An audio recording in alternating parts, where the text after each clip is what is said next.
এখন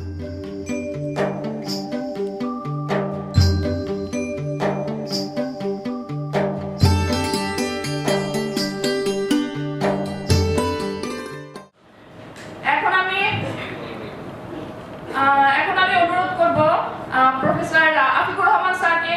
আসসালামু আলাইকুম। আজকের আমি অ্যাকচুয়ালি কথা বলার মতো অবস্থায় আমি আজকে নেই। এই কারণেই আজকে আমি প্রত্যেকটা মানুষের জীবনেই একটা বেশ দিন থাকে এবং আমার মনে হয় আমার জীবনের আজকের সবচেয়ে গুরুত্বপূর্ণ একটা দিন এবং এই জন্য আমি বলবো আমি কোনো ভূমিকা দিতে পারছি না, আমি কথা বলতে পারছি না। কেন পাচ্ছি না সেটা আমি এক্সপ্লেন করার চেষ্টা করব। শুরুতে আমি ধন্যবাদ জানাই, কৃতজ্ঞতা জানাই এই পুরো কর্মকাণ্ডকে এই অবস্থায় নিয়ে আসার জন্য যারা কন্ট্রিবিউশন করেছেন, যারা এখানে অর্থ দিয়েছেন। আজকে এখানে সবচেয়ে বেশি খুশি হতেন যিনি সেই ডক্টর শেখ মহিউদ্দিন, যার পরিশ্রম লব্ধ অর্থ উনি এখানে খরচ করেছেন। সাথে যে মানুষগুলো পরিশ্রম করেছে, শুরুতেই বলবো যে এইখানে আমার কন্ট্রিবিউশন খুবই সামান্য। মেইন কন্ট্রিবিউশন যারা কথা বলেছেন, এই রিসেপশনের লোকগুলা, এই ম্যানেজমেন্টের লোকগুলা, এই ওয়ার্ডের এই আমার এই লোক সম্মানিত রোগীদেরকে ওই পরিবেশে আমারও কষ্ট লেগেছে যে ওইখানে থাকার মতো ভালো ব্যবস্থা আমরা করতে পারিনি। সেজন্য আমার পক্ষ থেকে আমি ক্ষমা চাচ্ছি যে আপনাদেরকে যেটুকু সম্মান করা উচিত ছিল সেটুকু আমরা করতে পারিনি। কিন্তু এরপরেও আমাদের আন্তরিকতার কোনো অভাব ছিল না। আমরা চেষ্টা করেছি এবং এই চেষ্টার মধ্যে দিয়ে আমাদের ভুল ত্রুটি, আপনাদের যদি কোনো উপকার হয়ে থাকে সে উপকারের জন্য আমরা সেই সাফল্যের দাবিদার না। যদি কোনো কষ্ট দিয়ে থাকি সেই কষ্টটার জন্য আমরা ক্ষমা প্রার্থী। আরেকটা কথা আমি বলতে চাই যে প্রত্যেকটা মানুষ স্বপ্ন নিয়ে বড় হয়। আমি ডাক্তার হয়েছি, আমার ডাক্তার হওয়ার পিছনে আমার বাবা আমার মা চিন্তা করেছিলেন তার ছেলেকে ডাক্তার বানাবেন। আমি ডাক্তার হয়েছি। ডাক্তার হওয়ার পরে আমার কেন প্রত্যেকটা মানুষেরই স্বপ্ন থাকে যে সে কি করবে কি করবে কি করবে না। আমি আপনাদের সাথে আমার এই অভিজ্ঞতা শেয়ার করতে চাই এই কারণেই যে এটা এই গল্প কাউকে বলা হয়নি, বলার সুযোগ আমার আসেনি, খুবই লিমিটেড আসছে। তবু এই গল্পটা আমি শেয়ার করতে চাই তার কারণ আজকে আমার সবচেয়ে কাছের লোক, সবচেয়ে আপন লোক, সবচেয়ে মনের লোক কারা? আপনারা যারা রোগী, যারা আপনাদেরকে আমাকে আপনাদের সেবা করার সুযোগ দিয়েছেন। আপনাদের কাছে এই কথা যতটা মূল্য পাবে, যতটা গুরুত্ব পাবে, পৃথিবীর অন্য কোনো মানুষের কাছে সে গুরুত্বটা পাবে না। আর সেজন্যই আমি প্রথমেই বলছি যে আজকের এই মুহূর্ত, এই দিন আমার জন্য সারা জীবনের রোজগার। কেন বলছি? আমি আপনাদেরকে একটা ছবি দেখাতে চাই। আমার ওই স্লাইডটা দেখে, একদম লাস্টের স্লাইডটা, ওই স্লাইডটা, হ্যাঁ ওই স্লাইডের 2 নম্বর স্লাইডটা দেখান। 2 নম্বরটা সিম্পলি 2 নম্বরটা।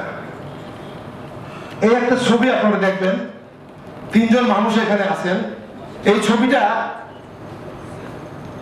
1938 সালের তোলা এবং 3 জনই আর্মি অফিসার। একজন বাংলাদেশি, এখন তখন ছিলেন ব্রিটিশের, একজন ইন্ডিয়ান, এখন পাকিস্তান। একদম এই পাশে জিনিস একটু শর্ট, উনি আমার বাবা। এবং আমার বাবা কোনো ডাক্তার ছিলেন না, উনি আর্মি অফিসার থাকা অবস্থায় ফিল্ড অ্যাম্বুলেন্সে যখন কাজ করেন তখন একটা ডাক্তার দম্পতিকে দেখে ওনার মনে হয়েছিল ওনার যদি কোনো সন্তান হয় তাকে তিনি ডাক্তার বানাবেন। এবং সেই স্বপ্নের ফলশ্রুতি হিসাবে আমি ডাক্তার হয়েছিলাম। আমি যখন ডাক্তার হই ময়মনসিংহ মেডিকেল কলেজে, আমি ডাক্তারি পাশ করার পরে আমি যখন ইন্টার্নি শুরু করি, সেই সময় আমার আব্বা, এই এক আমার সম্মানিত রোগী, উনি বলে গেলেন যে প্রস্রাব বন্ধ হওয়ার কষ্ট প্রসব বেদনার চেয়ে কোনো অংশে কম নয়।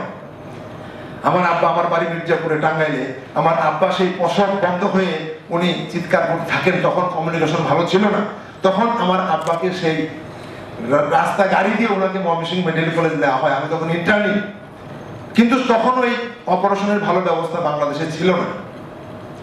তখন ওখানে ভর্তি থাকার পরে আমি তখন দেখেছি যে একটা মানুষ প্রস্রাব বন্ধ হয়ে গেলে কি চিৎকার করে, কি কান্না করে, এবং সেই চিৎকার, সেই ছবি আমি আজকে আমার প্রতিটা পেশেন্টের মধ্যে দেখতে পাই, এবং প্রতিটা পেশেন্টকে আমি আমার বাবা হিসাবেও চিন্তা করি, এবং সেই চিন্তা করি বলেই এই বাবাদের সেবা করার জন্যই আজ আমি ইউরোলজিস্ট হয়েছি। আমার সেই বাবাকে আমি ময়মনসিংহ মেডিকেল কলেজে অপারেশন করতে পারি নাই, তখন ওখানে পেট কেটে অপারেশন করা হতো, তাও সেটা 100 জন অপারেশন করলে 2 জন কপালে ভালো থাকলে বাঁচত না। তখন আব্বাকে শিফট করা হয় ঢাকা সিএমএসে। আমার আব্বা যেহেতু আর্মি অফিসার ছিলেন, ওখানে তার ট্রিটমেন্ট মানে ফ্রি হবে, ওখানে ভর্তি করা হলো। তখনকার ব্রিগেডিয়ার সিরাজ জিন্নাত স্যার, উনি বাংলাদেশের ইউরোলজি ডাক্তার ছিলেন, ওনার আন্ডারে ভর্তি করা হয়। ভর্তি করার পরে ওনার অপারেশনের ডেটও ফিক্স হয়, কিন্তু কপাল খারাপ যে উনি ভর্তি হওয়ার 2 দিন পরে আর্মির লোক 6 মাসের জন্য আমেরিকা চলে যায় ট্রেনিং। ওই 6টি মাস আমার আব্বাকে ওই একটা ক্যাথেটার দিয়ে 6 মাস বসে থাকতে হয়েছে গ্রামের বাড়িতে। এই ক্যাথেটার জীবন যে কত কষ্টে।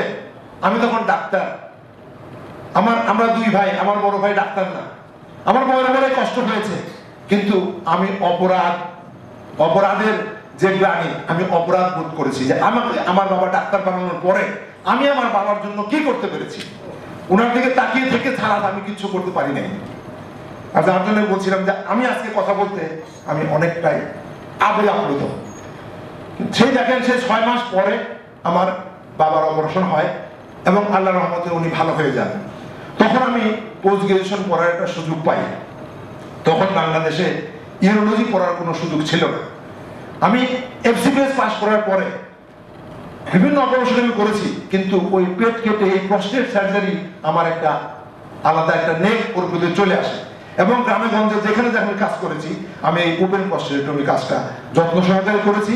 যে রোগীটার গায়ে হাত দিয়েছি তাকে আমার বাবা হিসাবে চিন্তা করেছি, আজও করি। তবুও আমি অনেক সময় আমার মিস হয়ে যায়, আমি কথা সেই কথা বলতে পারি না, যার জন্য ওই কাজটা আমি করেছি। তখনও বাংলাদেশে ইউরোলজি শুরু হয়নি। আমার বাবা তখনও জীবিত ছিলেন। আমার বাবা 90-তে মারা যান। বাবা মারা যাওয়ার পর্যন্ত আমি ইউরোলজি পড়ার সুযোগ পাইনি, কিন্তু আমার বাবা বলেছিলেন যদি কোনোদিন সুযোগ পাও তুমি ইউরোলজিস্ট হওয়ার চেষ্টা করো, এবং সেই কথাটা আমার মাথায় ছিল। এবং সেই জন্য আমি যখন এফসিপিএস করি তখন বাংলাদেশের প্রস্টেট সমস্যা নিয়ে প্রথম থিসিস আমি করি, এবং যখন আমি এমএস ইউরোলজি ভর্তি হই এই প্রস্টেট নিয়ে বাংলাদেশের প্রথম থিসিস আমি করি, এবং আমি এই প্রস্টেট নিয়ে এই বাংলাদেশের আনাচে কানাচে ঘুরিয়ে বেরিয়েছি। আমি স্টাডি করে দেখেছি আমার থিসিসে এই বাংলাদেশের গ্রামগঞ্জে গিয়ে আমি দেখেছি যে শতকরা 39.5% বৃদ্ধ লোকেরা এই কষ্ট নিয়ে জীবনযাপন করছেন, তারা এই যন্ত্রণা নিয়ে জীবনযাপন করছেন। এই যন্ত্রণা লাঘব করার একটা চেষ্টা, একটা উদ্যোগ নেওয়ার জন্য আমরা বিভিন্নভাবে চেষ্টা করেছি, এবং সেই চেষ্টার ফসল হিসাবে আজকে আমি আপনাদের যতটুকু কাজ করতে পেরেছি ততটুকুর জন্য আমি করুণাময়ের কাছে আমি কৃতজ্ঞ।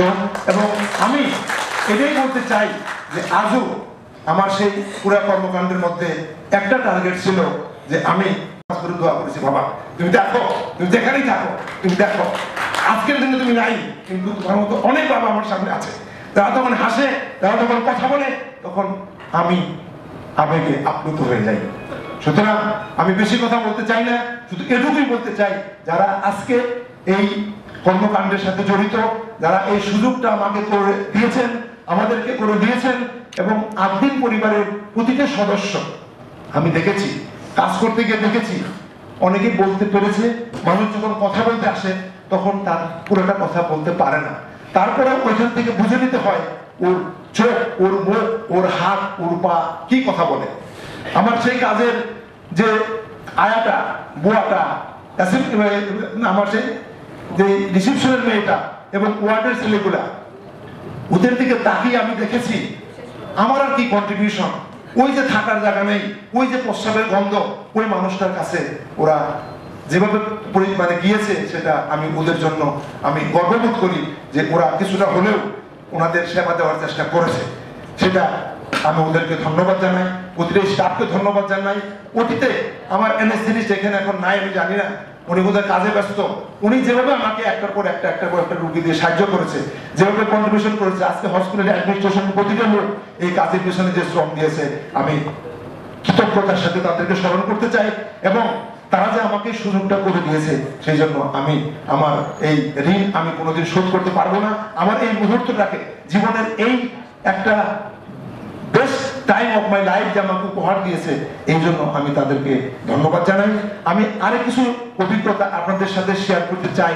এই দীর্ঘ সময়ে আমরা 1 মাসের মধ্যে আমার টার্গেট ছিল যে যতগুলো পাস করা সম্ভব আমরা করব।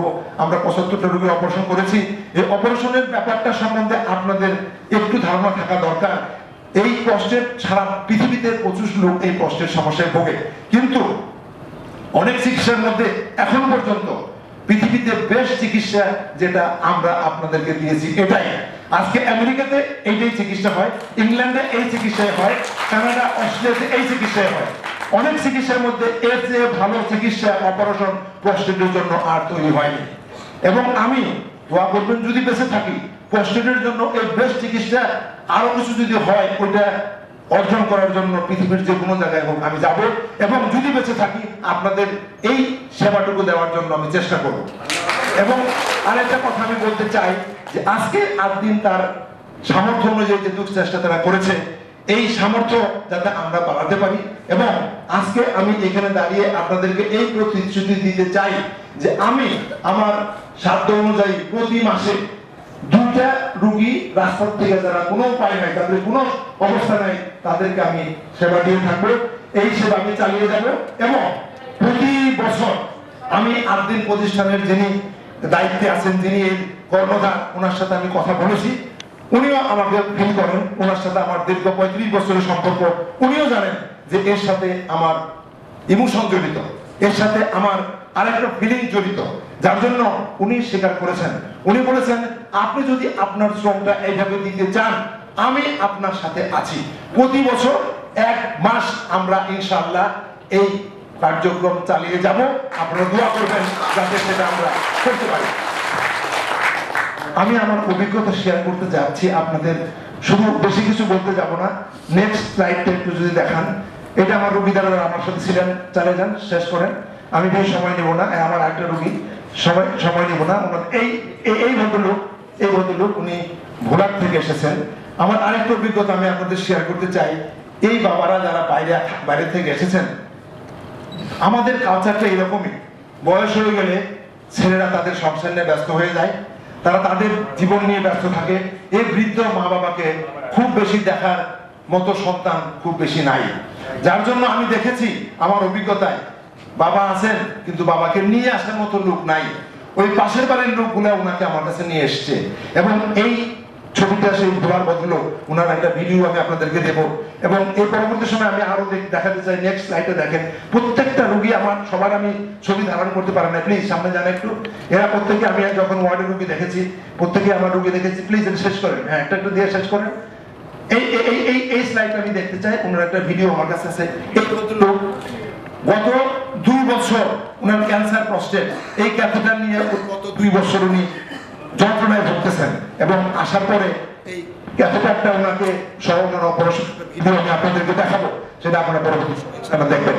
নেক্সট আমার রোগীগুলা, এগুলো সব যারা আমার সাথে কথা বলেছে, এই মাইকটা ঠিক করেন। এরা আমার সব পেশেন্ট এবং অপারেশন থিয়েটারে যারা ছিলেন আমার সাথে, এরা আমার সব সহকর্মী, যারা তাদের পরিশ্রম দিয়ে আমাদেরকে এই প্রোগ্রামটাকে সাকসেসফুল করেছেন। এখানে চলে যান, শেষ করেন, শেষ করেন। এগুলো সব আমাদের রোগী রিসেন্টলি তোলা। চলে যান। একই ছবি বোধ বারে আসছে, আমার সময় পাইনি এটা ঠিক করার, কারণ অত অল্প সময়ের মধ্যে আমাদের এই কাজটা করতে হয়েছে। ম্যাক্সিমাম টাইম আমরা ব্যস্ত ছিলাম। এখানে আমাদের কষ্ট একটু সুযোগ আমরা অপারেশন করে বই করে নিয়ে আসি, সেই জিনিসগুলো এখানে আছে। চলে যান, এটা আরো সামনে চলে যান, ওখানে চলে যান, ভিডিওতে যান। ভিডিও আছে, ভিডিও যান, সময় নিচ্ছি না, এটা ভিডিও আছে। ওই ভিডিওটা, একটা ভিডিও দেন সাউন্ড সহ। ওই দুইটা ভিডিও আছে, ওই যে উপরে দুটো ভিডিও আছে। হ্যাঁ দেন, দেন এই ভিডিওটা অন করেন, সাউন্ড দিয়ে দেন। ওই ভদ্রলোক দেখেন, ওনার কথাটা শোনেন উনি কি বলতে চাচ্ছে, তাহলে আমরা বুঝতে পারবো।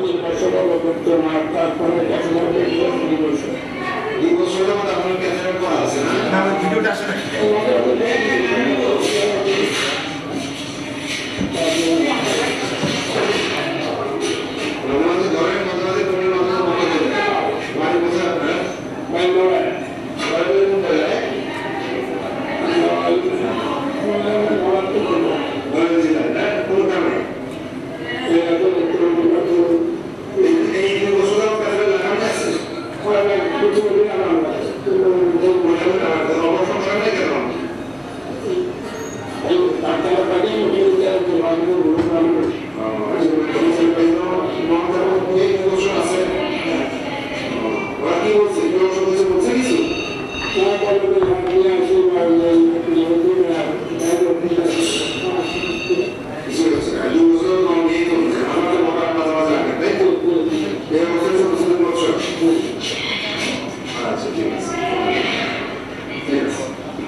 এই ভদ্রলোকরা আমরা আনার চেষ্টা করেছিলাম, ওনার সাথে আমাদের টেলিফোনে কথা হয়, উনি এখন ভালো আছেন, উনি এখন পেশাব করতে পারেন, কিন্তু ওনার এই প্রস্টেট বায়োপসি করার পরে আপনাদের প্রত্যেকেও দেখবেন আমরা অপারেশন করার পরে যে মাংসগুলো নিয়েছি ওটা পরীক্ষা করতে দিয়েছি এবং পরীক্ষার রিপোর্ট নিয়ে আপনাদেরকে আমরা আসতে বলেছি।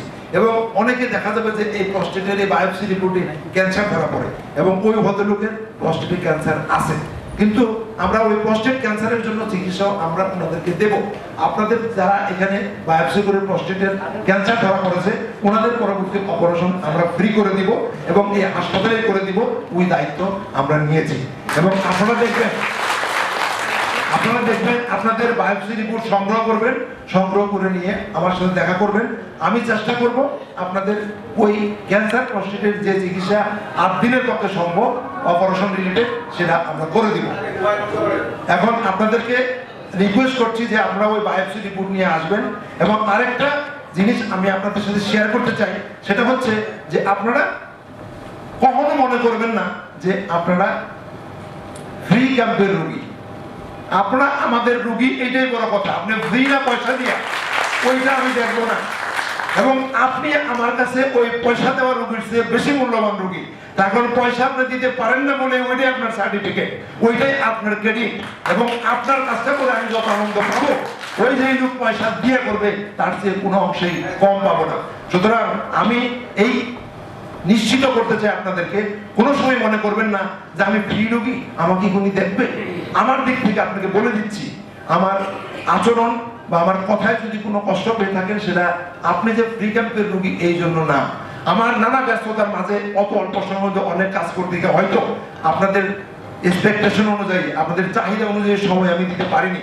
তার মানে এই না যে আপনাদেরকে ওই পয়সা দিয়ে যারা কাজ করে অপারেশন করে তাদের যে কোনো অংশে কম নজর দিয়ে দেখি, এবং বরং আমি এখন বলে যাচ্ছি যে আপনাদের আমি অন্যান্য রোগীর চেয়ে অন্য দৃষ্টিতে আপনাদেরকে আমি দেখবো, এই নিশ্চয়তা আমি আপনাদেরকে দিতে চাই।